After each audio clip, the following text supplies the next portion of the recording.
नमस्कार दोस्तों, मैं अतुल प्रताप सिंह प्रावी टेस्ट टू बेबी सेंटर में सीनियर काउंसलर हूँ। हमारी पहले की भी वीडियो पड़ी हुई हैं, doctor D Shukla, doctor Monika madam, मैं, हमारे और भी स्टाफ हैं जो कि एक-एक क्वेरी क्लियर करते रहते हैं। फिर भी हमारे पास कुछ कमेंट आए हैं, कुछ क्वेश्चंस हैं पेशेंट के, तो उन्हीं के बारे में आज डिस्कस करेंगे। पेशेंट की क्वेरीज़ हैं, उसमें कमेंट में दिया हुआ है कि एक तो पहला क्वेश्चन ये रहता है कि आईवीएफ में कितना खर्चा आएगा। वो अभी तक गए नहीं है किसी डॉक्टर के पास, लेकिन आईवीएफ में कितना खर्चा आएगा, उसके बारे में एक तरह से ज़िद सी पकड़ लेते हैं। फ़ोन भी करते हैं तो भी बोलते हैं कि मुझे मुझे बस आईवीएफ का खर्चा बताइए, मुझे आईवीएफ का खर्चा बताइए। तो उसके लिए मैं यही कहूँगा कि आईवीएफ का प्रोसीजर या आईवीएफ का कितना खर्चा आएगा, ये डॉक्टर की सलाह ज़रूर लें। जब तक आपको ये नहीं पता चलेगा कि आपकी परेशानी क्या है, आपका इलाज कौन-सा होना है, किस तरह से होना है, तब तक आपको खर्चा क्लियर नहीं हो पाएगा। आपका प्रोसीजर आईवीएफ का ही होगा या कोई और भी इलाज हो सकता है, उसके लिए आप गायनेकोलॉजिस्ट डॉक्टर की सलाह लें, तभी आपको क्लियर होगा कि कितना खर्चा आएगा। और भी 2-4 क्वेश्चंस हैं। पेशेंट का कहना है कि अभी 2 दिन पहले ही कॉल आया था मेरे ऊपर कि मैंने तो सुना है आप किसी और का बच्चा रख देते हैं। मैं कैसे विश्वास कर लूँ, आप तो किसी और का बच्चा रख देते हैं। तो आईवीएफ के इलाज में इस तरह का कुछ भी नहीं होता है। सबसे पहले तो मैं क्लियर कर दूं कि आईवीएफ में बच्चा नहीं रखा जाता है।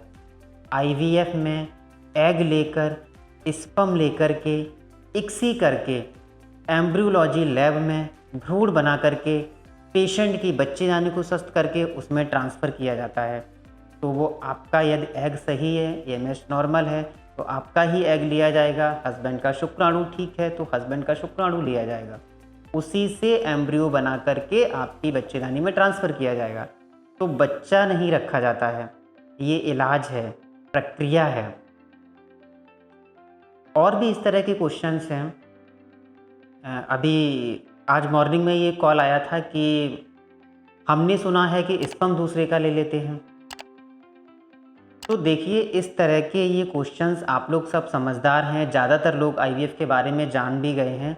आईवीएफ के इलाज में इस तरह का कुछ भी नहीं होता है।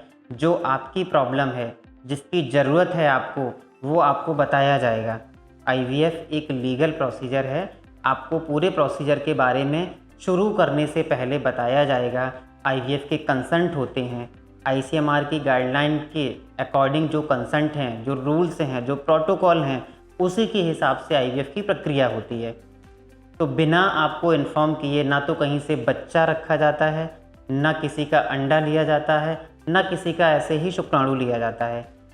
ये सुनी सुनाई बातें हैं जो आप लोग कहीं से भी किसी से भी सुन के समझ के और इस तरह की क्वेरी करते हैं। अच्छी बात है, क्वेरी आप करते हैं, हम आपको तभी जवाब दे पाएंगे। आप क्वेश्चन करेंगे तो हम आपको क्लियर कर पाएंगे। इस तरह के क्वेश्चन और भी अगर हैं तो आप पूछते रहिए, हम तभी क्लियर कर पाएंगे आपकी क्वेरीज़ को।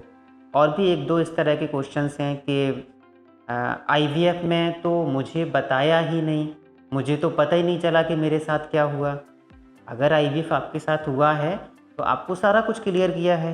आपके इंजेक्शन कब लग रहे हैं, आपका ओवम पिकअप कब हो रहा है, आपका इक्सी कब हुआ, आपका एम्ब्रियो ट्रांसफ़र कब हुआ, ये हर चीज़ की इन्फॉर्मेशन दी जाती है।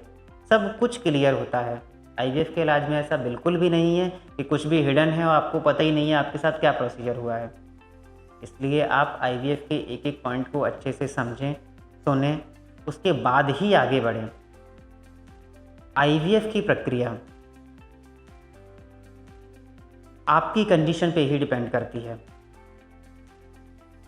1-2 क्वेरीज और आती हैं कि आईवीएफ सेंटर में सिर्फ आईवीएफ ही कर देते हैं, मैं आपके यहाँ आऊँगा और आप तो आईवीएफ कर देंगे। ऐसा बिल्कुल नहीं है। इनफर्टिलिटी की क्या प्रॉब्लम है, पहले उसको समझिए। अगर आईवीएफ की ज़रूरत होगी तो आईवीएफ किया जाएगा। अगर नॉर्मल कोई प्रोसीजर, नॉर्मल कोई प्रॉब्लम है तो नॉर्मल ट्रीटमेंट हो जाएगा। ये ज़रूरी नहीं है कि हर किसी का आईवीएफ ही हो। आईवीएफ की अगर ज़रूरत नहीं है तो आईवीएफ क्यों होगा? निसंतानता की जो भी समस्या है, अगर मेडिसिन से सॉल्व हो सकेगी तो मेडिसिन की सलाह दी जाएगी। अगर IUI से सॉल्व होने के चांसेस होंगे तो IUI के लिए बताया जाएगा। अगर ऐसी कोई प्रॉब्लम है कि IVF ही करना है तो फिर IVF के लिए आपको बताया जाएगा, और IVF के लिए बता करके आपको पूरा खर्चा IVF का क्लियर किया जाएगा।